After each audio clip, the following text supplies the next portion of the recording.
Hello, and welcome to Secure Talk, a podcast where we explore the critical world of information security innovation and compliance. I'm your host, Justin Beals, founder and CEO of StrikeGraph. Together with our expert guests, we'll provide you tools and tips to help your business thrive in the rapidly evolving cybersecurity environment.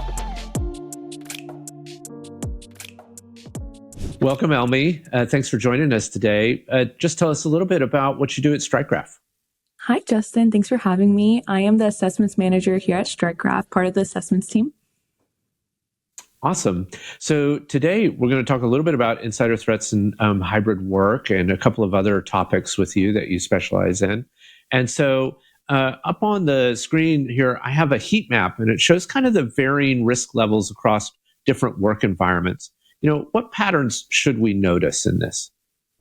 Yeah, so this heat map helps organizations understand how risk changes across work settings. So if you notice that certain high-risk activities in red, like accessing financial systems or handling large data sets, show elevated risk in home and public environments, but also notice some surprises. Some functions actually show lower risk in home environments than in office settings, particularly around certain types of social engineering.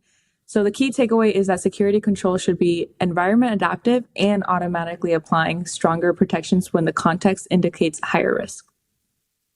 I see. So I think it's important that you kind of design the security practice around hybrid workspaces according to the risk situation at your particular business. And of course, when we deal with other types of data, healthcare professionals specifically, they often need to remote access into patient data, especially in a really distributed workforce in healthcare. How can this patient data be secured properly? Yeah, so this layered approach is definitely essential for healthcare remote access. Starting from the outside, we have device verification, ensuring only managed and secured devices connect. Then we have multi-factor authentication, ideally healthcare specific, like biometrics or hardware tokens. Next is context level access control that considers location, time, and access patterns. Then comes data level controls that limit what can be downloaded or shared. And finally, comprehensive activity monitoring. These layers work together to enable the remote access that healthcare professionals need while practicing and protecting sensitive patient information.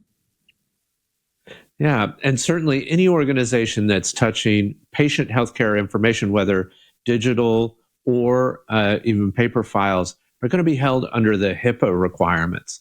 And that's a regulatory requirement in the United States, and there are other ones more globally.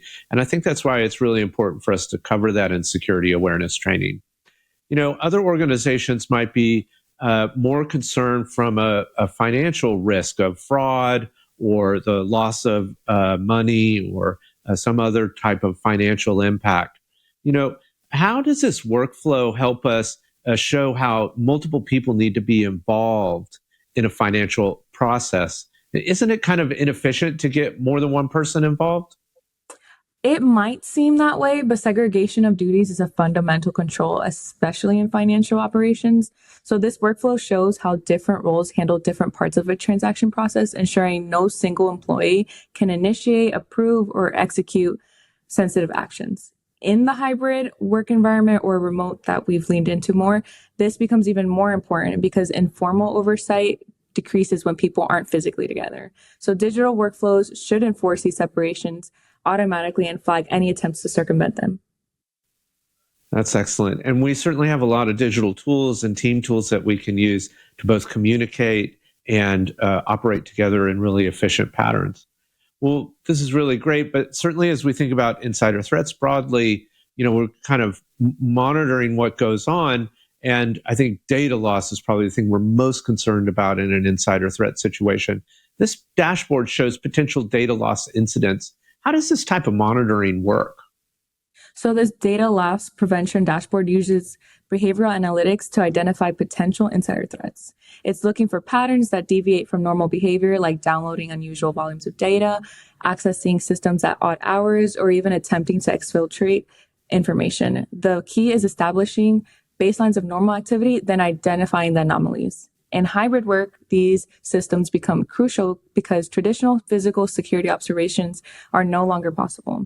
Note that effective DLP isn't just about prevention, it's also about early detection when prevention fails. That's excellent, Elmi.